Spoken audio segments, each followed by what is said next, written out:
അങ്ങനെ പണിയൊന്നും ചെയ്യത്തില്ല. അടുക്കള എന്ന് പറഞ്ഞ സാധനം അവൾ എടുക്കുന്ന ഫുഡ് എടുക്കുക, അപ്പന്റെ അമ്മയുടെ അങ്ങനെ വളർത്തിയേക്കുന്ന ഞങ്ങൾ. ചേട്ടന്റെയും ചേച്ചിയുടെയും അങ്ങനെ പെറ്റായിട്ട് വളർത്തും.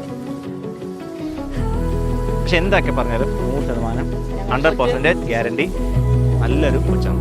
സ്വഭാവ വയസ്സാണെങ്കിലും ഞാൻ വിചാരിച്ചു ഇവൾക്ക് ഒരു അഫയറൊക്കെ കാണുമെന്നൊക്കെ ഞാൻ വിചാരിച്ചു. പക്ഷേ ഞാൻ പല വഴി നോക്കി, ഒരാളെ പോലും ഇല്ല. പക്ഷെ ഫ്രണ്ട്സ് ഉണ്ട്.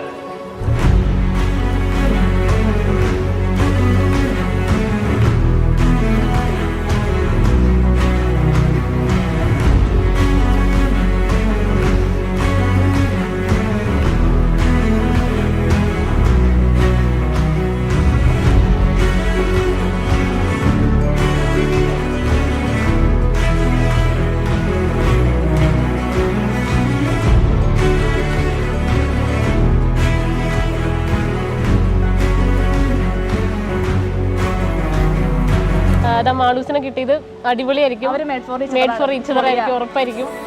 പൊന്നു പോലെ നോക്കും, കാരണം പ്രാർത്ഥനയാണ്. പൊന്നു പോലെ നോക്കുന്നുള്ളത് നിങ്ങൾ 100% ഷുവർ ആണ്. ഞങ്ങൾ 5 പേരാ കസിൻസ്. ഞങ്ങൾ 5 പേരെന്ന് പറഞ്ഞാൽ അത്രയും ഭയങ്കര കൂട്ടാണ്. അപ്പൊ അതിലേക്ക് ഒരാൾ കൂടെ ആഡായിട്ടിരിക്കുകയാണ്. പൊളിയായിരിക്കും. സുന്ദരനാണ്, സുമുഖനാണ്, സൽസ്വഭാവിയാണ്, സുശീലനാണ്. മാളു ചേച്ചിന്റെ ഭാഗ്യം എന്ന് പറയാം, മാളു മോളുടെ ഭാഗ്യം എന്ന് പറയാം. ഞങ്ങളുടെ ഞാനിക്കും മാളൂസിനും ഹാപ്പി മാരിഡ് ലൈഫ്. ഒരുപാട് കാലം അടിപൊളിയായിട്ട് ജീവിക്കട്ടെ.